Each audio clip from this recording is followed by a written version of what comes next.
Have you ever had an experience that suggested someone else was in your house and just thought, I don't want to know, and left it?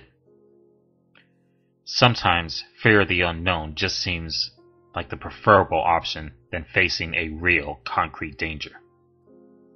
Normally it's nothing though. One time, the beeper function of my wireless house phone went off when I was the only one home. It could only be called from the living room. Another time, I swear, someone took change from my desk. They're all probably just slightly disconcerting tricks of the memory.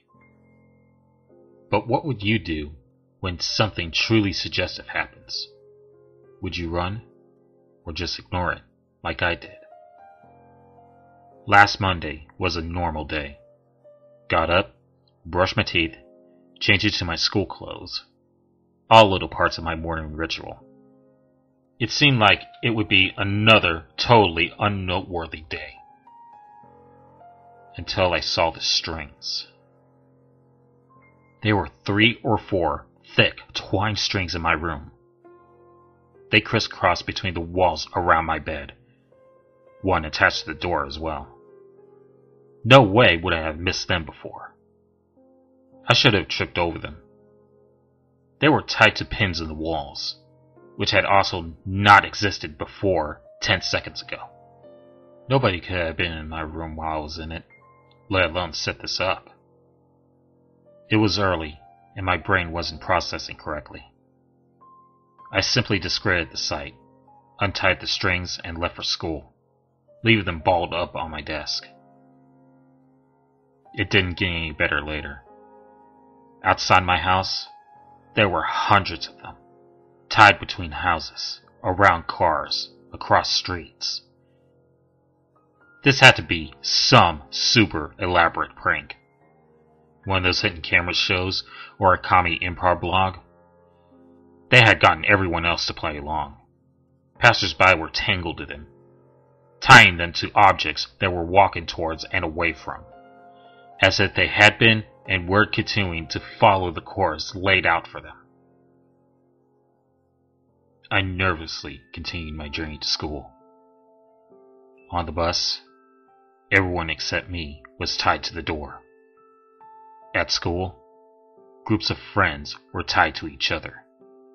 Teachers were tied to their desks and boards. Oddly enough, at this point, all I could wonder was why I had been left out.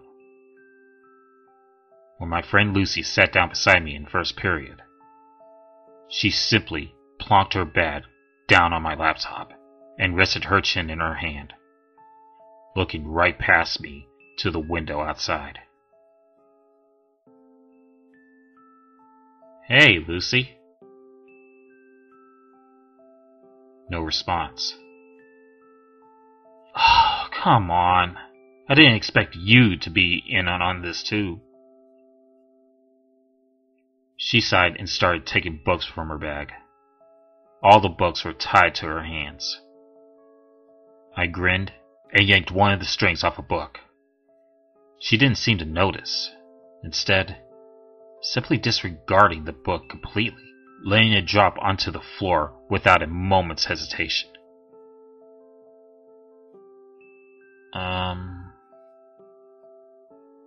I leaned down, picking up her book and placing it back on her desk. She took no notice. Well, if that's how we're going to play it, I smiled, trying to look playful, but really just trying to hide my nervousness.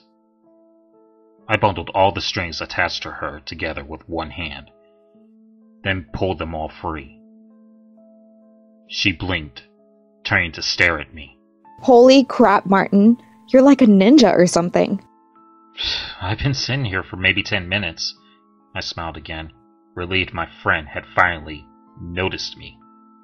Where did all of these strings come from? She gasped, seemingly noticing for the first time. I assumed you were all fucking with me. She stood up, backing into a corner. No one else in the class noticed. They weren't here just a minute ago. Do you see them too? Her tone made it clear she was genuinely scared. No, didn't you? I was interrupted by my teacher, slamming the door behind her. Everyone except me and Lucy murmured a good morning. And still, no one seemed to pay either of us any notice. People have been ignoring me all day, I said to Lucy before turning to our teacher. Hey, dumb bitch! You can't teach for shit! No reaction. I'm getting away from all this shit. Lucy pulled a few strings aside and left the class. I followed, and surprise, surprise, no one else noticed. We wandered the corridors, leaving and entering classes as we saw fit. Whenever we untied the chair or book from someone else, it was like it suddenly didn't matter to them. It didn't exist. I shouldered the street outside. There were more strings than when I came in this morning. Twice as many. We carefully picked our way through the tangle, making our way to a nearby coffee shop. Not particularly grand, I know. But what would you do in our situation? As I said, fear of the unknown sometimes seems like the safer option. On a few occasions, I suggested we untie a few more people. Lucy was opposed to it, remembering how terrified she'd been. In the coffee shop, we grabbed a couple of sandwiches and drinks from the fridge. We found a table, untied all the strings attached to the chairs, and sat down. We both ate in silence. Both of us too scared, both of us distracting ourselves by watching the strangers in the shop, oblivious to the strings. After 20 minutes, Lucy spoke up. Now she's gonna take that sandwich, She said, pointing at a woman across the shop. Sure enough, she walked to the fridge and took the plastic-wrapped sandwich she was tied to. She pays for it and leaves. She did so, according to the prophecies of the strings. That guy doesn't intend to pay at all. I watched as a man took his coffee and ran out of the store. The two servers just looked too exasperated to go after him. This is horrible. She whimpered. Let's go, please. Outside wasn't much better. Everyone just followed the strings' instructions, going about their daily lives.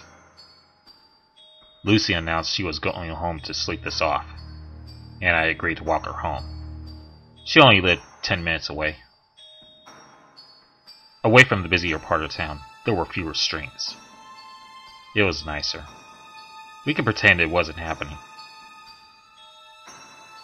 When we turned onto Lucy's street, she stopped, her mouth falling open. What now? I broke the silence, my voice sounding surprisingly small. Look. She pointed outside one of her neighbors' houses. I saw it clearly, and I'll take my memory of that moment to the day I die. A little, dark imp, maybe 3 feet tall, walking along its knuckles on the ground, almost like a monkey. It had 2 bulbous yellow eyes taking up half its face, and no mouth or any other facial features. It was holding a hammer and a ball of twine, which it was letting out behind. I walked quickly and quietly from the front door of the house to the mailbox. It stopped, hammered a nail into the side of the box, and tied its string around it. It turned to face us, and stopped when it spotted us.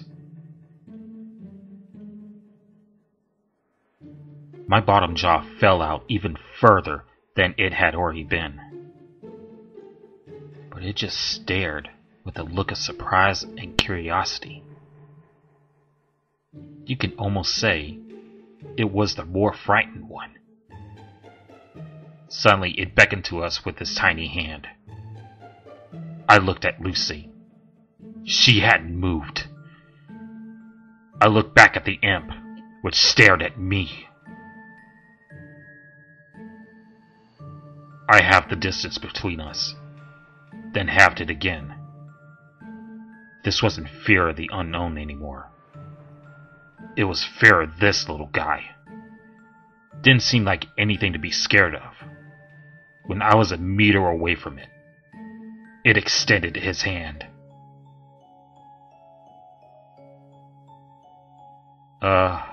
Hi. I shook it.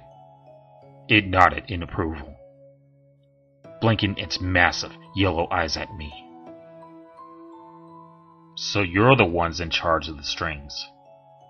It nodded eagerly. I called Lucy over. She stayed where she was. Are there more of you? Another nod. I wanted to ask it so many questions about what it was and where it came from. But it seemed for now, I was stuck with only yes or no questions. Do you even have free will? It just looked at me, almost sadly. I immediately felt sick to my stomach, and I couldn't bear looking at the little monster anymore. I grabbed Lucy, who had been listening to our exchange, and now sat on the curb with her head in her hands. Come on. We entered her house, and I made her a cup of tea. When I found her in the living room, she had untied her dog and was curled up with it, crying. I set the tea down and sat beside her. I am so scared right now, she whispered after a good 10 minutes of sobbing. I didn't answer. I couldn't. I'm just gonna go to sleep, she mumbled suddenly, and was under within the minute. Sleep was starting to sound pretty good all of a sudden. My eyelids suddenly felt like they were being weighed down. I collapsed onto the rug, and the last thing I heard before I fell asleep was the scurrying of several sets of little feet nearby.